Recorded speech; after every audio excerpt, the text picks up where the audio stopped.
Magandang araw mga kaibigan. Bigyan natin ng opinion, reaction itong post ni Kipi Chu. Isinare niya isang video ng isang nagkukunwaring sundalo, lady soldier, naka-uniforme, tapos may aritis sa ilong. Tapos sinasabi niya na ikinasal daw silang dalawa ni BP Sara noong 2017. Grabe ang paninira sa ating BP, ano? Okay, so, yan, pakinggan natin.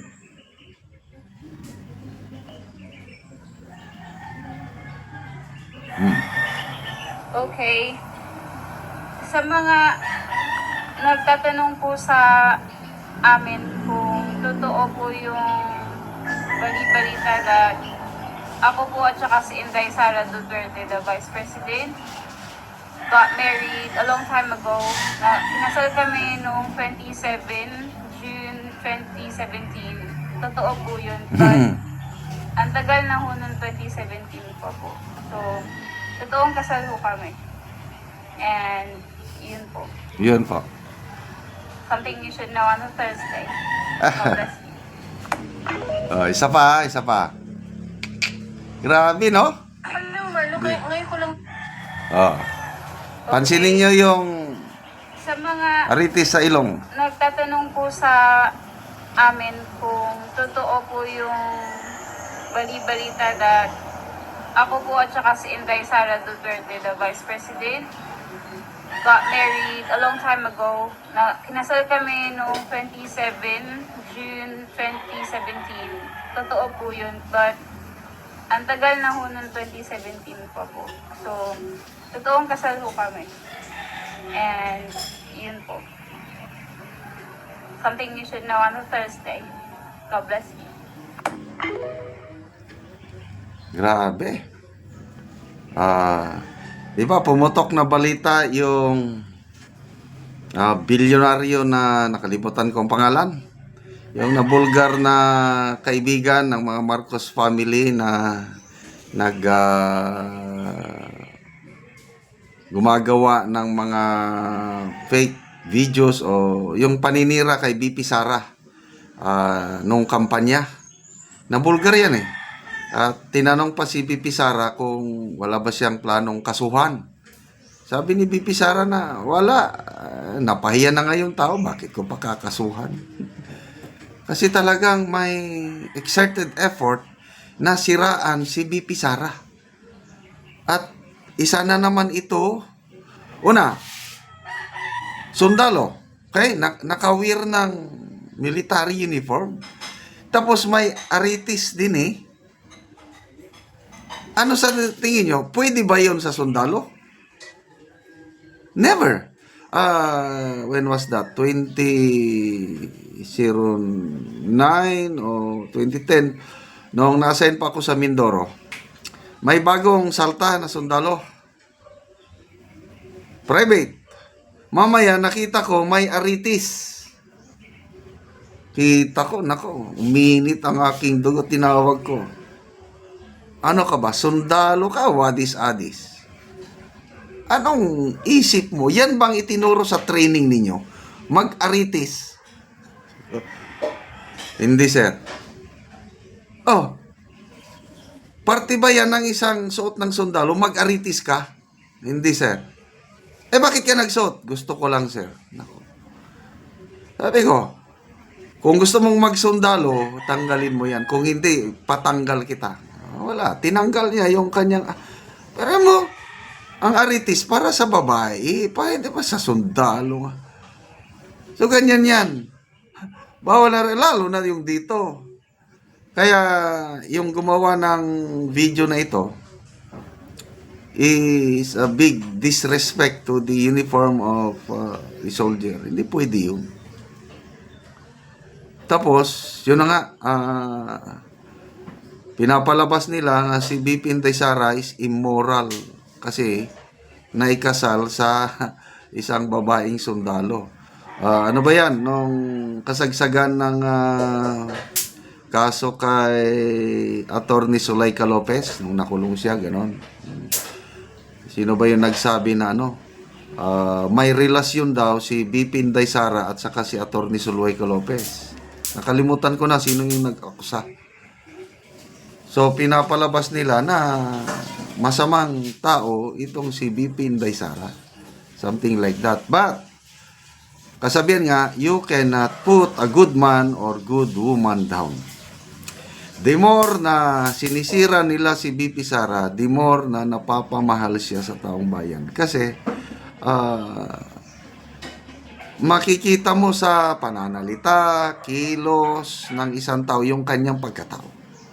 Kaya, kahit ano pang gawin nilang paninira, the more na sinisira nila si BP Sara, the more na mas madami ang nagmamahal sa kanya. Kaya, no wonder, sa mga latest survey is, nung una is talagang bumulusok ng kanyang rating. Talagang umepekto rin yung paninira. Epekto, but may hangganan ng lahat. There will always be a time of reckoning, sabi ni ano. So, nung finally, na-impeach na siya, finally, kinidnap nila si Tatay Digong. Makita nyo, nag-start ng pataas ang ratings ni BP Sara. So, sa mga presidential survey, she's the candidate to beat. Wala pang si Senator Raffy Tulfo, na dati siya ang dumidikit, ngayon wala na, bumababa na. Ang tumataas ngayon, si BP Leni. So, kung tatakbo si BP Leni sa 2028, silang dalawa ang maglalaban. Romualdez, sabi ni Atty. Rowena Ganson, itaga ko sa bato, hindi maging presidente si Tambaluslos. So, sige, siraan nyo pa. Si BP Sara, no problem. You are doing her a favor. Okay, magbasa lang tayo sa mga comments. Ang mga comments ito nga, Mitch Maldita, lakas ng amats mo tol. Itong mga sarcasm na itong iba. Inkechi, true, ako po ang candle holder nung time na yun. Hasi, guys, totoo yan. Ako yung tablecloth. Teka lang, tumatawa. JJ Dumaging, ako po yung lechon. Catalia Kadalin, true. Ninang po ako nila.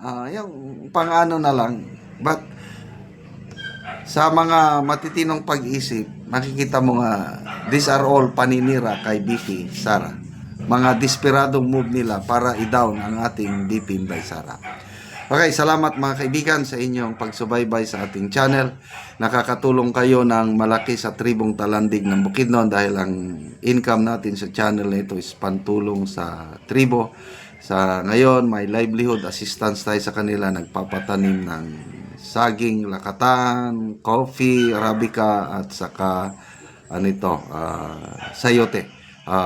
Panoorin ninyo ang video na ito. Mauna ni sila ang nag-harvest silang manang og sayote. Oh, mauna ni sila. Bala brato. Sir, basta makapalit na karibis may nakapalit na bugas. Pila ka sako ang na-harvest ninyo manang? Napulo. Napulo ra ni ka sako. Kay 300 ra ang sako. Nakuha na mo sako nga ipalit na mo by 5. Kapindra 200 ang sako. Sa ayun na lang isan kay makapalit na nito. Bukas. May na lang bahalag brato. Salang brato basta kay naka-harvest me. At least nga makapalit og bugas. So napulo karon ka sako ang inyong na-harvest nang. Oh, napulo karon. Pila mo ka tawo nga nag-harvest sa napulo ka sako? Na, kuan ni. 5, 6. Uno mo sa napulo ka sako. Sako. Naay isa naay duha. Oh. Oh, Tayo ha. tag 300 lang ang sako. Na kuha anong sako. To 75 ra ang imong kuan kay 25 ang sako. Ay, bra, na pila karon ang gantang bugas. 120 ang gantang sa bukas karon. 120. Oh. So ang sako ang duha ka gantang 240. Oh. Igurasan maka Naibigis na gamay para sa bulat. Para lang sa bulad lang yun. isarasan na kadlaw. Murag na sana. saka gatag. Salamat karon sa salamat kay nakatanong sa yute. Bala brato basta kay makakaon ni. Sige, manang Kapalit na salamat. mo bugas Sige, salamat. magbulad.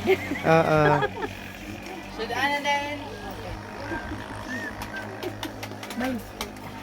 Mag-practice, magkugi.